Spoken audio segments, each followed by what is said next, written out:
Athletes are constantly looking for new challenges, but we weren't prepared for what we experienced in obstacle racing. It's taken over the world of endurance sports. Known by their company names like Tough Mudder, Spartan Race, and Spartan Race has become a tribal movement, whether it's the 1,000 people that show up for workouts on the beach with us in the morning, whether it's the 10,000 people that show up to race with us, whether it's 3.5 million fans that talk to us through Facebook. This little spark of trying to introduce people to what they're capable of has turned into a forest fire. It's really a lifestyle. It's got people eating healthy. It's got people inspiring others. It's really unbelievable what's happened. And this all came out of this little spark of an idea that we all need adversity to grow. It's been an amazing ride. The people we meet at Spartan races every day are just incredible people that have overcome all kinds of odds. It's the mom that was overweight and comes up and hugs me and says, "I just want you to know you've changed my life." And I think to myself, I didn't change her, she changed her life. All we did was provide the platform and the tools. It's hard to stay motivated. It's hard to wake up early in the morning and go work out. It's hard to keep that relationship going.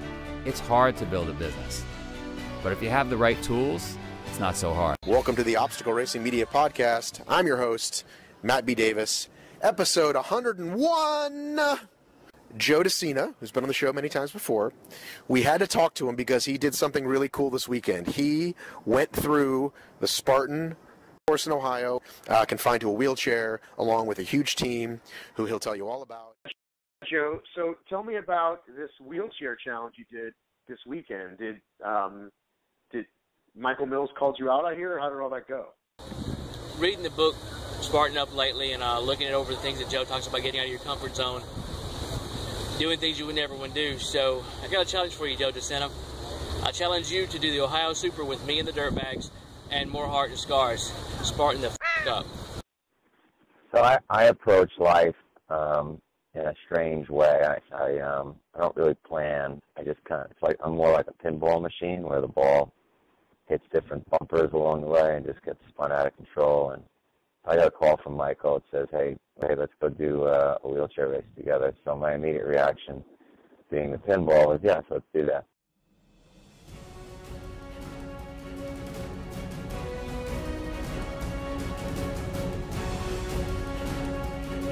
We're out this morning at the Ohio Super. Challenge Joe to do this paralyzed from the waist down for the day. Joe's going to live in my world. We're going to see what it's like to Spartan up in a chair today with Joe. Well, I get there, and Rusty's handing me knee pads and gloves, and I'm like, what the hell do I need knee pads and gloves for? So I'm playing around with those, and then this guy Nubs comes over to see me, introduces himself. He literally sounds like somebody in Braveheart. Says, the Heart from Scars guy, that guy? I think so. He's awesome, right? I mean, he literally looks like right out of Braveheart, calls himself Nubs. He's got this big, riveted battle chest plate on, and I'm like, I got Nubs. He's got a skirt on, one of these Scottish skirts, and they're like, hey, we're your team, and I'm like, what do I need a team for?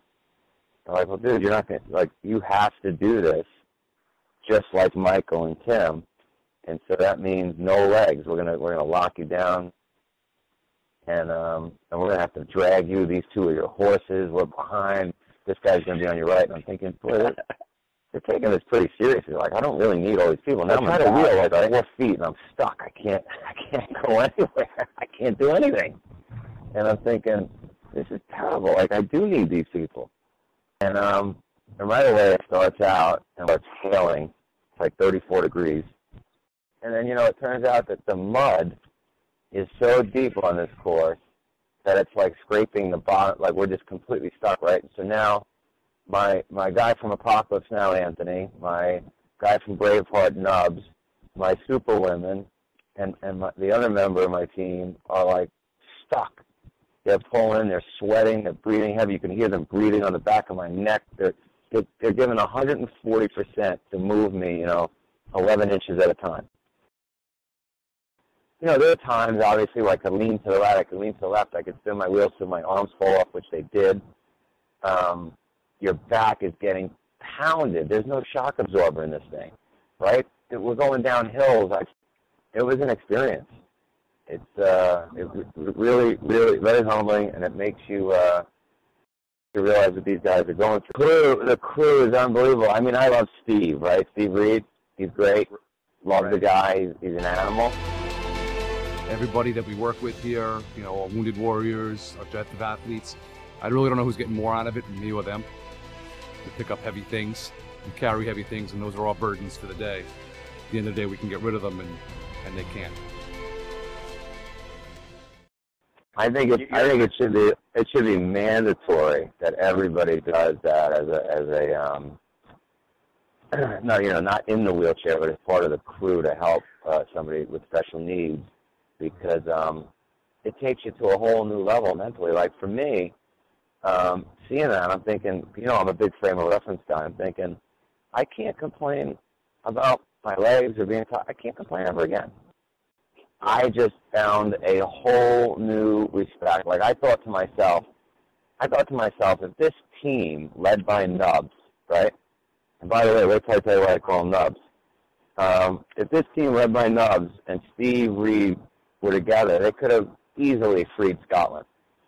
I mean, this is these guys. They put us all to shame. I mean, the tactical nature of these crews, they're so organized and so tight, and they've got systems down to be able to move this wheelchair over, you know, 11.5 miles in the mud, in the snow. I mean, they're amazing people.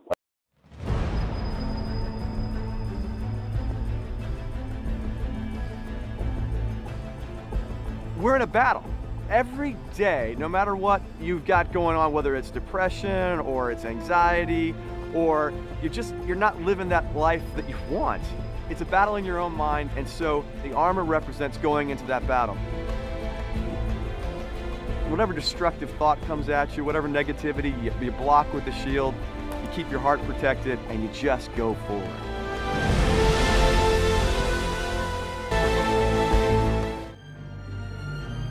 We work with adaptive athletes, but what we really do is we work with our friends. And we go through obstacle courses, and the Spartan race will find your strength, and it will find your struggle. Having each other around gets you through that. So, if you help somebody else overcome something, then you might have the courage to let them help you get over something. And that's the beauty of our community.